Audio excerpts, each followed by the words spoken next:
Hey everyone. So I just talked about the umbrella power play and the power play that most NHL teams run or some version of it in my last video, first Hockey 101 video. Now let's talk about the opposite, the penalty kill. Um, so the penalty kill is obviously when you only have four players on the ice. The other team has a power play. You are on the kill. Now, I'm only going to talk about 5-on-4. I'm not even going to get into 5-on-3 in this. I'm going to talk about the different ways that you can play kill a penalty at 5-on-4 in the defensive zone. So, what most teams, pretty much every team runs is some version of a box. So you basically just take your four players and make a box like this here. Now, this has been pretty much proven to be the most effective form of penalty killing, and it's what almost every team does, or pretty much every team does. There are a few different versions of it, though.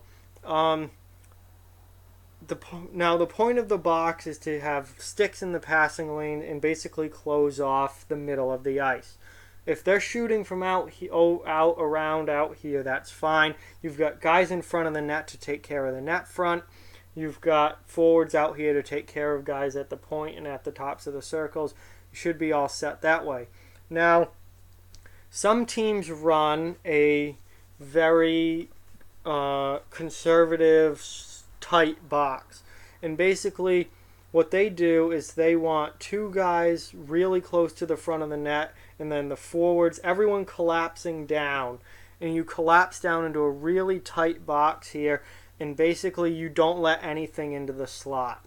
And you really make sure that they're not getting quality scoring chances from the slot. You'll take shots from the outside all day long. With this many guys down low, you'll probably block it. You'll certainly give your goalie a chance to make the save, and you're not giving up grade A chances from the slot. So this is what most defensive-minded teams and coaches who really focus on defense run: a collapsing tight box, a really small square down on the penalty kill. Your other option, which is more aggressive but is also much more risky, is to run a much larger box, where you have guys have much more freedom to chase all over the ice. This is the teams that run this. You generally have very aggressive penalty kills.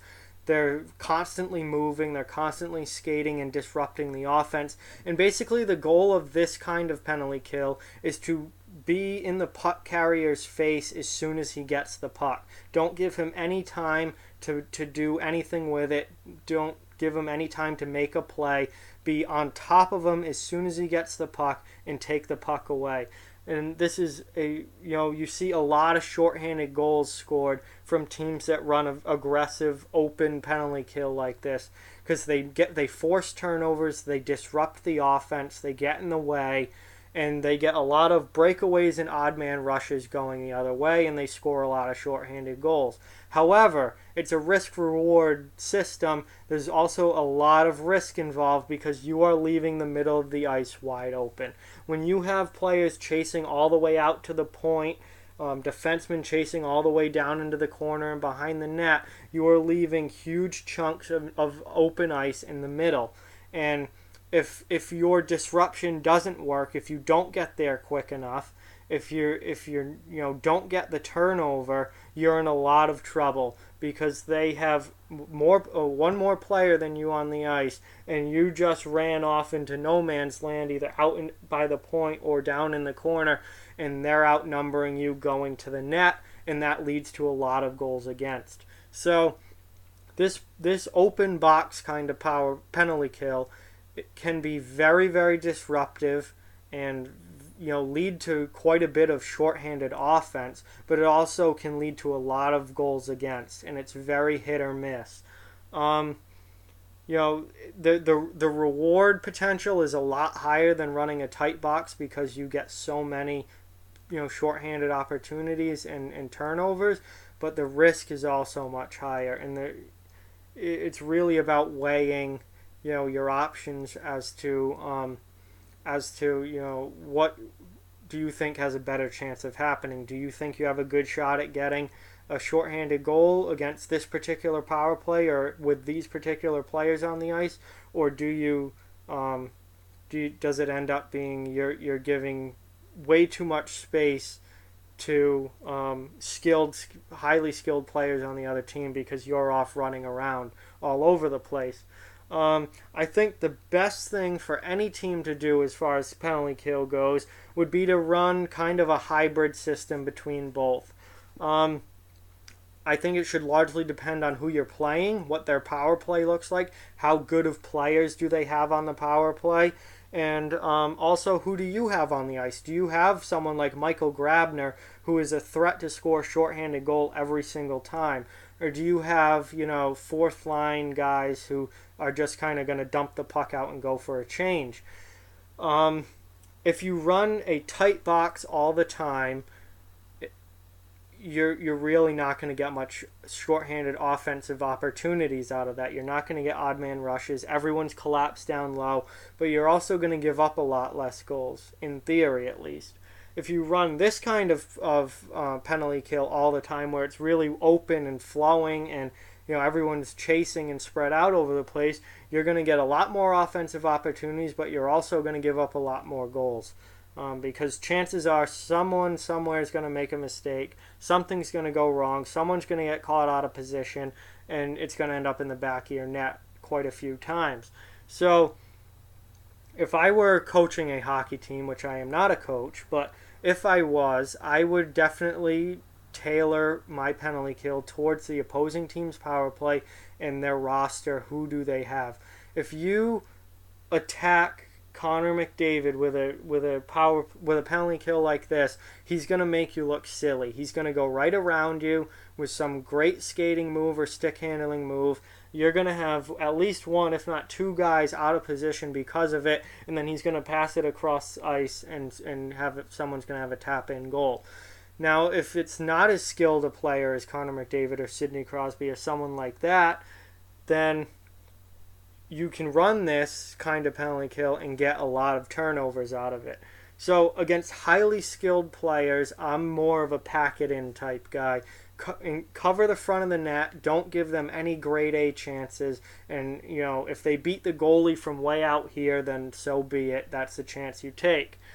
If you get running around, good players are going to make you look stupid. If you're against a less skilled power play, maybe a team that doesn't have that high quality of players out there, then I'm all for being aggressive because it can be extremely disruptive. And I've seen plenty of times throughout my years of watching and playing hockey, aggressive penalty kills really screw up a team's power play. They don't know how to handle the pressure. They don't know how to move the puck quick enough. And next thing you know, it's going the other way, shorthanded 2-on-1. So there is absolutely a time and a place to run this, but it's also not all the time. I also think that there's a time and a place to run a passive box, but it's not all the time. You're missing opportunities if you just run a collapsed in small square all the time. Now, the last kind of penalty kill that I'll talk about, and you really don't see this much, is the diamond, and I don't even know if any teams regularly ran a diamond penalty kill. This is kind of something that was big maybe 15 years ago or so, but basically it was to stop the umbrella power play, or the version of the umbrella power play where the point man was the main shooter, which really isn't the case anymore. And basically you had guys here, here, here, and out at the point here, making a diamond shape like that. And basically this was going back to when the umbrella power play, the power play that most teams ran, had the half wall guy be the main guy, be the quarterback, the passer, and then have the point man be a shooter. And what this did was it had a guy over here attacking the guy on the half wall. It had a guy attacking the guy on this half wall. So it put a lot of pressure on the half wall guys. and it put a guy out here basically covering the point man so he couldn't get a shot off. And that really disrupted a lot of umbrella power plays where you had your defenseman out here blasting slap shots because they had a guy right in his face all the time. He couldn't get his shot off. The issue with this kind of power play is it leaves you with only one guy in front, and you would be outnumbered down low. You could get a lot of backdoor plays. You could just get straight up two small 2-on-1s down here in the slot. These players had to get back really, really fast, and if they didn't, you were in big trouble. So this penalty kill was basically designed to shut down the big shooter at the point, but it left a lot of open space down here for the offense to work with, and with only one guy in front, you were outnumbered, and a lot of goals got scored down low because of it. That's why teams kind of went away from this. Another reason teams kind of went away from this diamond shape is because offenses adjusted and stopped using the point man as the main shooter. And what you have now is the point man is the quarterback on a lot of teams now, and the shooters are high-scoring wingers at the tops of the circles, which the diamond, again, could help against if you put these guys out here. And if you move these guys out here, they could completely shut down the tops of the circles, absolutely. And this guy could pressure your quarterback at the point. But again, it leaves so much room down here.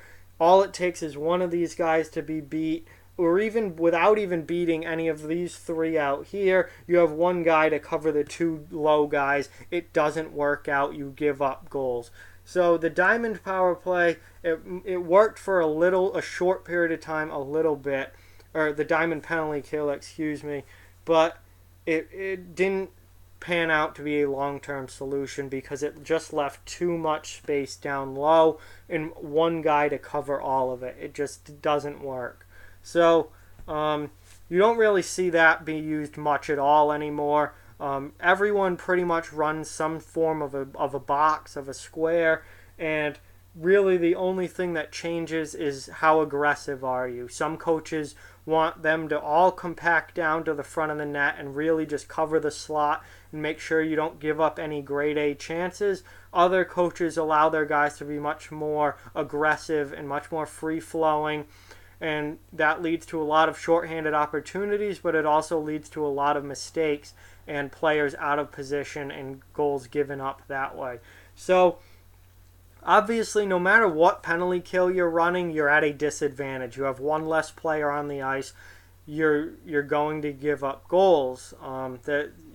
That's the point of a penalty kill. You're at a disadvantage. There's no perfect penalty kill out there. There's no way to completely stop the other team from scoring on the power play. But there are different ways that I've just shown that coaches have come up with to try and limit chances and kill off the most penalties possible. Personally, I'm a big fan of using a smaller passive box most of the time, and then every now and then doing like a hybrid system where every now and then you let them go off and be aggressive, and usually that covers the slot well, and then when you do go off and be aggressive and really attack the power play, it really catches them by surprise because you don't do it all the time. So I think that would, if I was a coach, would be the way that I would handle it, and that's what I think the best penalty kill is. But obviously, coaches all run different schemes and have different ideas of what they want their PK to look like. So that's the penalty kill, as much as I can tell you, as far as the defensive zone coverage on the PK. Obviously, I only did 5-on-4. I didn't get into 5-on-3s. 5-on-3s really are really simple. You just make a triangle and hope you get the damn puck out. It's pretty much the same for everybody. Just make a triangle and try and get the puck in any way, shape, or form and get it out of the zone. 5-on-3s are very difficult to kill. So, like, comment, share, subscribe, follow on social media. Check out offthewallhockey.com. All those links in the description below. Keep spreading the word about this channel. Let's keep this thing growing. And obviously we have a new series, so tell everyone you know about that. Thank you guys so much for watching. I hope you enjoyed this video and found it informative, and I'll talk to you guys soon.